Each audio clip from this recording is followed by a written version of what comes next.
Aujourd'hui, le salon, c'est 250 exposants pour 7300 visiteurs espérés, quoi. C'est en général des personnes qui sont plus prescripteurs, qui sont vraiment en demande d'information. Ce n'est pas eux, effectivement, qui vont peut-être signer les contrats, mais c'est eux qui vont être les utilisateurs et qui sont donc force de prescription, c'est évident, quoi. Les tendances fortes, je dirais qu'il y en a plusieurs. Il y a d'une part, il y a bien sûr la gestion du stress, mais qui s'est transformée. Avant, on parlait de gestion de stress, qui est un côté anxiogène, et aujourd'hui on parle plus de bien-être au travail, qui est une manière plus positive d'aborder le problème, parce que c'est un problème. Il y a également bien sûr tout ce qui est gestion des talents. Alors on va voir plusieurs types de nouveautés, des nouveautés technologiques, notamment un portail candidat mobile, donc sur Android ou sur iOS.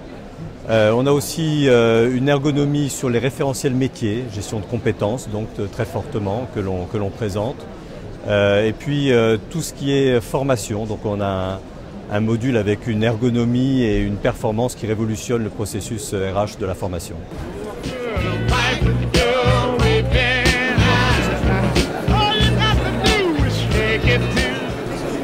Nouveauté sur ce salon, une ergonomie très avant-gardiste, puisque c'est une ergonomie qui a pour vocation de transformer l'application en application utilisable sur n'importe quel support. Et là, quand je dis n'importe quel support, ça peut être un ordinateur, une tablette ou quelque chose d'autre. Donc aujourd'hui, on couvre à travers notre roadmap 5 grands éléments en termes de nouveautés. L'aspect social, qui prend encore plus d'envergure à travers notre offre. L'aspect mobile, l'aspect reporting, l'aspect recrutement aussi, qui est un élément sur lequel on a investi énormément. Et enfin, une technologie tout autant encore plus performante, avec la capacité à gérer de plus en plus de médias riches, comme des vidéos, comme des éléments beaucoup plus interactifs aussi pour nos clients. Central Test est sur le salon RH pour d'une part rencontrer ses clients, partenaires, distributeurs, et puis évidemment pour nouer de nouveaux contacts avec des clients potentiels ou des personnes qui, nous connaissant, souhaitent aller un petit peu plus loin. C'est aussi l'occasion pour nous de communiquer autour des nouveautés. Le test immersion, qui est une version adaptée du test d'orientation de typologie RIASEC de Hollande, avec toute une méthodologie autour du serious game. Donc on est vraiment sur ce type d'innovation. Et notre stratégie ou notre préoccupation va principalement sur délivrer des services personnalisés et adaptés à chaque organisation, essayer de réduire au maximum les dépenses liées à des actes administratifs et accompagner les entreprises dans le développement de leur RH global et international.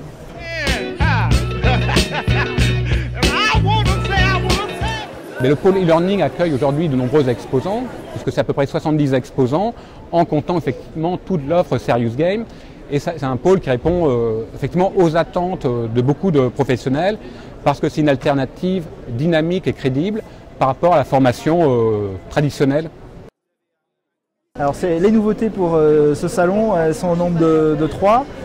On sort une application MOS Vidéo qui permet de mettre en œuvre de la vidéo de façon très interactive dans des modules learning. Le MOS Player pour iPad, une super application qui permet de suivre des formations à distance sur iPad en mode online, de façon connectée et surtout de façon déconnectée, et ensuite d'avoir la synchronisation avec la plateforme. Donc ça, c'est très intéressant pour toutes les populations itinérantes. Et puis la troisième nouveauté pour ce salon, c'est l'offre de formation accompagnée qui consiste à accompagner nos modules sur étagère par un accompagnement humain. Nous avons effectivement au sein du salon de très nombreuses conférences et ateliers qui permettent effectivement aux visiteurs d'approfondir leurs connaissances ou d'avoir une vision plus claire de l'évolution effectivement de leur marché. Il y a 3 conférences sur lesquelles on participe, notamment je crois une table ronde sur la gestion intégrée des talents. C'est un point important et d'ailleurs le Gartner nous a positionné comme le visionnaire de ce domaine cette année, donc on sera représenté. Alors on organise cette année une conférence autour du sujet externalisation versus internalisation, et on se pose la question de est-ce un choix stratégique.